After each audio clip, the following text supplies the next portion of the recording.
ایک شخص اپنی سخاوت اور دریا دلی کے سبب اپنے شہر میں بہت مشہور تھا۔ اس کا نام ہاتو تھا، لیکن اس شہر کا حکمران خود کو اس شخص سے زیادہ سخی سمجھتا، کیونکہ وہ بہت رعایا پرور اور سخاوت میں مشہور تھا۔ سخاوت کی کثرت کی وجہ سے اس حکمران کو بخشش کا بادل کہنا درست ہوگا۔ اس میں ساری خوبیاں تھیں، مگر ایک برائی سے وہ خود کو محفوظ نہ رکھ سکا، اور وہ چیز تھی حسد۔ اور یقیناً حسد آدمی کو کبھی سکون نہیں لینے دیتا۔ چنانچہ وہ حکمران بھی حسد میں مبتلا تھا، جس کی وجہ سے وہ خود تکلیف میں تھا۔ بادشاہ سخی ہاتو سے بہت زیادہ حسد رکھتا اور سخاوت میں اسے اپنا حریف سمجھتا۔ یہ حسد اتنا بڑھا کہ وہ ہاتو کو اپنا دشمن سمجھنے لگا، کیونکہ بے پناہ سخاوت کرنے کے باوجود اسے ہاتو جتنی شہرت حاصل نہ تھی، اور جہاں کہیں بھی سخاوت کی بات ہوتی تو ہاتو کی ہی مثالیں دی جاتی۔ رفتہ رفتہ اس حکمران کا سخی سے حسد اتنا بڑھ گیا کہ اگر کوئی اس کے سامنے ہاتو کا نام بھی لیتا تو وہ غضبناک ہو جاتا اور کہتا، ارے کس بے وقوف کی سخاوت کا ذکر کرتے ہو؟ وہ مجھ سے زیادہ سخاوت نہیں کر سکتا۔ جس کے پاس نہ سلطنت ہے نہ مال و دولت، وہ بھلا کیا سخاوت کرے گا؟ بادشاہ نفرت سے کہتا، سخاوت خالی جیب سے نہیں ہوا کرتی، بلکہ یہ بادشاہوں کا ہی وصف ہے۔ ایک دفعہ کا ذکر ہے کہ اس بادشاہ نے اپنی سخاوت کا مظاہرہ کرنے کے لیے ایک جشن کا اہتمام کیا۔ اس جشن عام میں بادشاہ نے اپنی دریا دلی اور سخاوت سے لوگوں کو حیران کر دیا۔ اس نے ہر خاص و عام، ضرورت مند اور بے ضرورت لوگوں کو طرح طرح سے نوازا اور سب کی جھولیاں بھر دیں۔ اس موقع پر اس نے اپنی سخاوت اور بخشش سے کسی کو بھی محروم نہیں رکھا۔ اگرچہ بادشاہ کی سخاوت محض دکھاوا نہ تھی، بلکہ وہ واقعی نیک دل، سخی اور رعایا کا ہمدرد تھا، لیکن لوگ جانتے تھے کہ وہ ہاتو سے حسد کرتا ہے اور اس سے چڑھتا ہے۔ اس لیے کسی نے اس جشن میں مذاق میں ہاتو کا ذکر چھیڑ دیا۔ اس پر کئی دوسرے لوگوں نے بھی اس کی تائید میں ہاتو کی سخاوت کی تعریف کرنا شروع کر دی۔ بس پھر کیا تھا، بادشاہ سخی کی تعریف برداشت نہ کر سکا اور حسد کی آگ میں جلنے لگا۔ اس نے سمجھ لیا کہ جب تک ہاتو زندہ ہے لوگ مجھے سخی نہیں کہیں گے۔ ہاتو کی وجہ سے میری شہرت محدود ہو کر رہ گئی ہے۔ ہاتو کے جیتے جی میں کبھی اس جتنی شہرت حاصل نہیں کر سکوں گا، حالانکہ میں ہاتو سے زیادہ مال و دولت کی سخاوت کرتا ہوں۔ اس کے باوجود لوگ میری مثالیں نہیں دیتے۔ اس بادشاہ کے ذہن میں یہ بات بیٹھ گئی تھی کہ اس کی شہرت کی راہ میں ہاتو کا وجود دیوار بنا ہوا ہے، جسے گرانا اب وقت کی ضرورت بن چکا ہے۔ چنانچہ اس نے ہاتو کا قتل کروانے کا فیصلہ کر لیا۔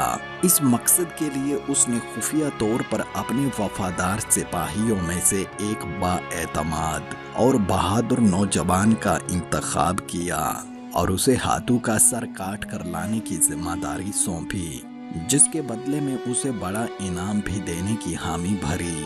بادشاہ نے سپاہی کو بلا کر کہا، نوجوان، اگر تم ہاتو کا سر کاٹ کر لائے تو میں تمہیں کوتوال بنا دوں گا۔ اس کے علاوہ بھی بادشاہ نے نوجوان کو کافی انعام و اکرام کا لالچ دیا، لہٰذا وہ سپاہی ہاتو کو قتل کرنے کی نیت سے اس کے قبیلے کی طرف روانہ ہو گیا۔ وہ دن رات سفر کرتا ہوا منزل کے قریب جا پہنچا۔ ابھی وہ قبیلے کی بستی سے کچھ دور ہی تھا کہ راستے میں اسے ایک آدمی مل گیا۔ سپاہی کو وہ شخص بہت مخلص اور مہربان محسوس ہوا۔ اس شخص سے خلوص و مروت کی خوشبو آ رہی تھی۔ اس کا کردار بہت واضح تھا، بظاہر بھی وہ بہت خوبصورت، با اخلاق اور ملنسار دکھائی دے رہا تھا۔ آپ کون ہیں اور کہاں جا رہے ہیں؟ اس آدمی نے سپاہی سے شائستہ اور نرم لہجے میں پوچھا۔ سپاہی نے کہا کہ میں مسافر ہوں، فلاں بستی سے آیا ہوں، رات یہاں پر گزار کے آگے چلا جاؤں گا۔ اس ملنسار آدمی نے سپاہی کو کہا کہ اگر آپ مجھے شرف میزبانی بخشیں تو مجھے بڑی خوشی ہوگی۔ सिपाही ने सोचा कि इस आदमी की मेजबानी को कबूल करता हूँ और उस आदमी से हाथू के बारे में भी मालूमात हासिल की जा सकती हैं। चुनाचे वो उसके साथ चल पड़ा। सिपाही की तरह वो आदमी भी नौजवान था। कुछ दूर जाने के बाद मेजबान सिपाही को मेहमान बनाकर बस्ती के एक मकान में दाखिल हो गया। घर आते ही उसने सिपाही के लिए अच्छे अच्छे मजेदार खाने बनवाए। उसकी खातर मदारत में कोई कसर न छोड़ी। सिपाही उसकी खुशखलकी और खिदमत गुजारी से बहुत मुतासर हुआ। उस नौजवान ने रात भर सिपाही की बड़ी खातर मदारत की। फिर उस नौजवान ने सिपाही से माजरत करते हुए कहा कि ए मेहरबान, घर में जो कुछ था मैंने आपकी खिदमत में पेश कर दिया। अगर कोई कमी कोताही रह गई हो तो माफ कर दीजिएगा। मुझे निहायत अफसोस है कि मैं आपकी शायाने शान खिदमत नहीं कर सका। एक मेजबान की हैसियत से मैं आपकी मेजबानी का हक अदा नहीं कर सका, जिस पर मैं बेहद शर्मिंदा हूँ और आपसे माफी चाहता हूँ। सिपाही उसकी बात सुनकर और मुतासर हो गया। उसकी खुश अखलाकी और खातर तवाज़ो सिपाही के दिल में घर कर चुकी थी। फिर बातें करते करते दोनों सो गए। सुबह सिपाही उठा तो उसे पुरतकल्लुफ नाश्ता पेश किया गया। खाने वगैरह से फारग होकर सिपाही ने रवानगी की इजाजत चाही तो नौजवान मेजबान बोला, इतनी जल्दी की क्या जरूरत है जनाब, चंद दिन और मेरे गरीब खाने में कयाम करें, फिर आराम से अपनी मंजिल की तरफ चले जाइएगा। उसकी बात सुनकर सिपाही ने कहा, मैं तुम्हारे पास ज्यादा देर ठहर नहीं सकता। एक बहुत ही जरूरी काम से जा रहा हूँ जिसे जल्द से जल्द निपटाना बहुत जरूरी है। नौजवान ने सिपाही से पूछा, क्या आप मुझे उस काम के बारे में बता सकते हैं? सिपाही बोला, नहीं, ये एक राज है। अगर खुल गया तो शायद मैं अपने मकसद में कामयाब न हो सकूं। नौजवान ने मुस्कुराते हुए कहा, जनाब, अगर आप मुझे इस राज के बारे में बता दें तो हो सकता है मैं इसमें भी आपकी कुछ मदद कर सकूं।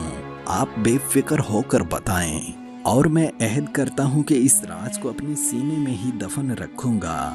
नौजवान के हुस्न इखलाक को देखकर सिपाही पहले ही उसका गर्विदा हो चुका था। उसने सोचा कि बताने में कोई हर्ज नहीं है। चुनाचे वो नौजवान मेजबान से कहने लगा, अच्छा, मैं तुझ जैसे नौजवान और बहादुर आदमी पर भरोसा करते हुए बता रहा हूँ, इसलिए ये राज दिल में ही रखना।